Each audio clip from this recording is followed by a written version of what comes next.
welcome na naman po sa ating YouTube channel.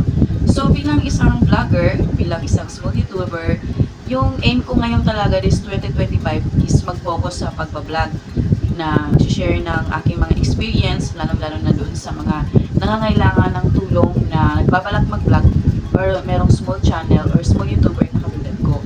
Ayan, so since na merong nag-comment sa wall ko and ang comment niya is please help me. Gusto ko ring mag-YouTube vlogging. Gusto niyo daw mag-vlog din. Very poor po ako sa pag-computer. Paano ba mag-edit gamit ang cellphone? So, guys, ako din naman, personally, medyo mahina po talaga ako sa pag-computer. Basic lang ang alam ko. Alam mo yung basic, yung mga typing, mga panood ng Facebook, panood ng YouTube, yun lang po ang alam ko. Kasi hindi naman tayo sinasabing IT, di ba? Or your information technology graduate or more on knowledge sa computer. So, since na very catchy yung message ni Sir Manuel, i-shoutout ko na rin po si Sir Manuel. Siya po yung isang senior citizen na humihingi sa atin ng tulong kung paano mag-edit gamit ang laptop or cellphone. But I suggest na pwede kayong mag-edit gamit ang cellphone, Sir Manuel. Gamitin niyo po yung cellphone and pwede kayong mag-edit.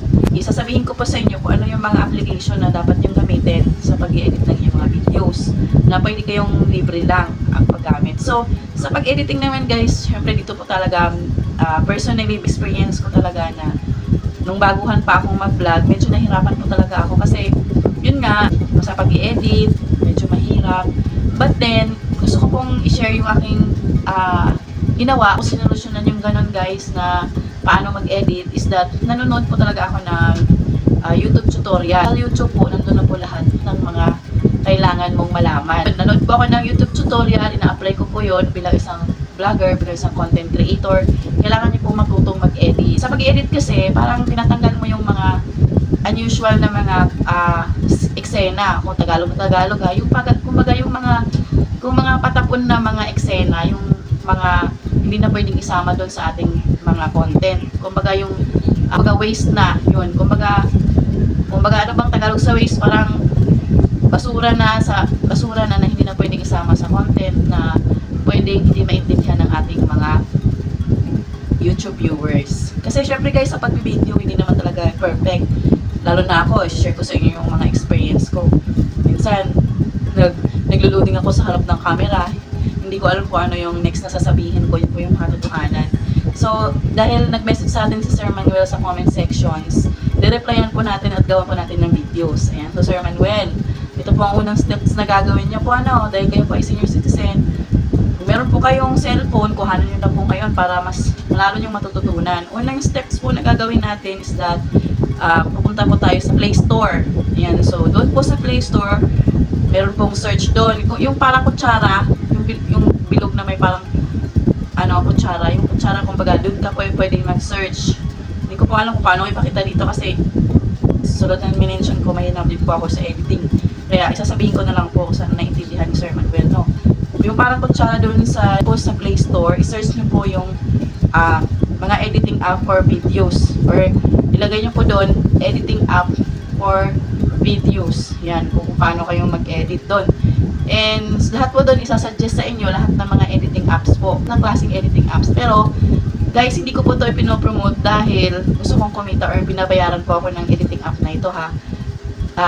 Talagang, ito po talaga yung ginagamit ko ngayon na medyo mabilis po talaga na mag-edit dito. Wala pang 20 minutes, nakakapag-edit na ako ng videos. So, Sir Manuel, i-search nyo po doon yung CapCut po. Lahat po, nandun po sa CapCut yung mga kailanganin nyo, sir. I suggest na kapag na-download nyo na po yung CapCut, sir, ang gagawin nyo po is, explore nyo po yung application.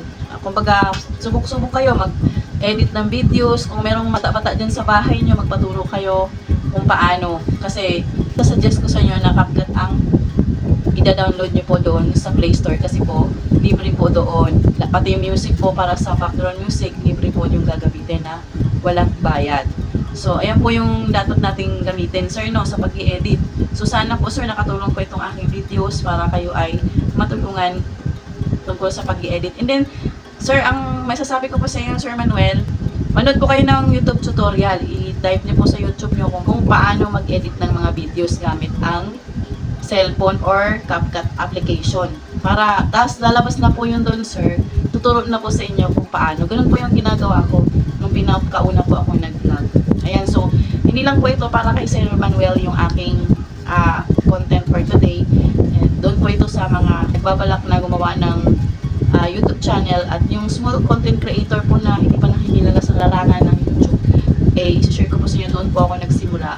At sana po nakatulong po ito sa inyo. And kung meron po kayong mga comment and suggestions and questions, pwede po kayong mag-comment sa aking comment box. As long as kaya ko pong sagutin, why not po, gagawin po natin ng video yan. Ang ganda din po ang naisip niyo, Sir Manuel, bilang isang senior citizen, maganda po na magawa tayo ng content na mas informative and learning, para sa, lalo na sa mga kabataan ngayon na pupunta sa YouTube. And then, syempre, meron po kayong libangan para hindi po kayo malulungkot sa loob ng bahay. Yan, maganda po yung naisip niyo na gumawa kayo ng YouTube channel. Basta, pag-iihan nyo lang po, huwag po kayong mawala ng pag-asa. Maraming salamat sa pagpunta sa aking YouTube channel, guys. And shout out kay Sir Manuel. Yan. Kahit senior citizen po, kaya nyo po yan. Makakasabay po kayo basta meron kayong apps, may cellphone kayo, huwag po kayong mahiya, huwag po kayong magdalawang isip na gumawa ng videos, basta walang violence po yung inyong mga videos, upload lang po yung kayo ng upload sa inyong YouTube channel. So, and then kailangan po, meron po kayong content na naisip, na which is kapulutan ng aral or may learnings and informative content para naman kahit paano ipopromote po kayo na YouTube sa mga viewers po, lalo na sa mga subscribers. Huwag niyo pong sayangin yung pagkakataon. Hindi po dahilan yung tayo ay PWD or senior citizen na hindi tayo pwedeng gumawa ng YouTube channel. It's your privilege. Alam niyo naman po na makakatulong kayo sa iba at may goals po kayo na maganda at pwedeng maging huwaran kayo ng ibang tao. Why not? So maraming salamat sa pagpunta sa aking YouTube channel. Isa lang masasabi ko sa inyo, kung kaya ko, kaya nyo rin. So this is Shine na Siya Vlog. Don't forget to subscribe. I-hit na rin nyo po yung notification bell, guys, para kayo updated sa aking panibagong videos na i-upload. Thank you, guys!